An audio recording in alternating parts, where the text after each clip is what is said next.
Hey, what's up, y'all? It's Kyle with KBG Welding. So we've got a tool bag. Tool bag, the style isn't important. Accessibility, access, convenience, that's more of the important things.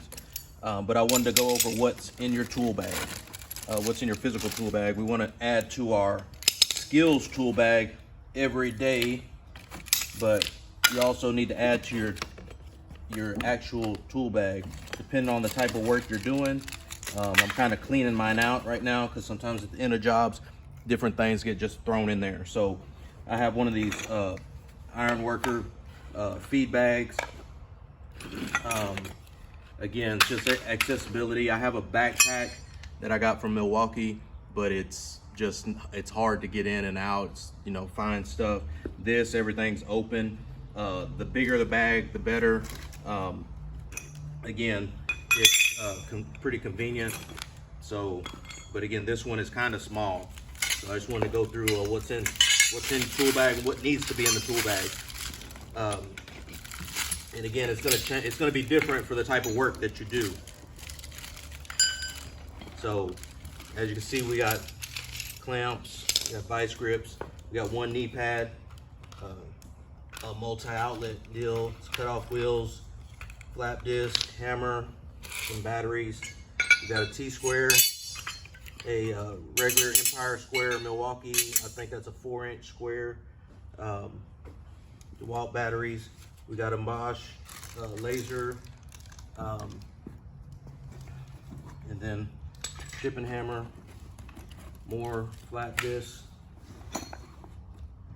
Got a headlamp, mark saw, some blunt wrappers, base plates, striker, some old rods,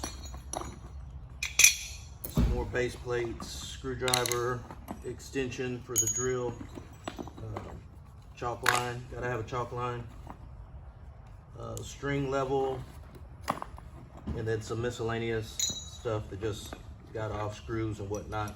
But this is what we got. And I wanted to make sure my 2 Empire levels got back in there, Torpedo levels, my needle nose, and some hinges that we're gonna need today. So all this stuff doesn't necessarily need to be in the tool bag, but again, after you do some jobs going from the truck to the actual work spot, it wears out. It gets old. If you have to go for one thing, it just, you're gonna get tired, you're gonna get wore out by the end of the day, but ultimately you're gonna be killing time. So if you have to go, you want to take everything and even more than what you think you need when you get off the truck to the actual work spot. So you don't have to go, hey, where's the screwdriver? Or hey, where's the drill? Hey, and every time the hey comes up, it's at the truck. So this helps, any type of tool bag helps you have what you need when you need it, on the site. So especially it's hot, when it gets hotter, that gets old real quick. So so that's what we do. So these are some of the things. If you see anything that's missing here, again, we're going to be putting up. We've been putting up some railing.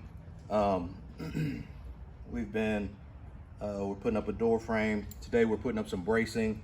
So everything that we need is here. What we don't have is on the toolbox in the truck.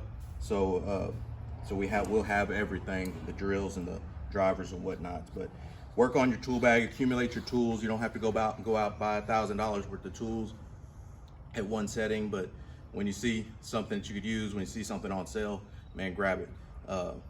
Best spot to buy tools, or most tools, hammers and whatnot, is a pawn shop. You'll get them for cheaper there. You don't have to buy stuff brand new. Now your precision stuff, like your T-squares, like your squares, that stuff you probably want to buy new.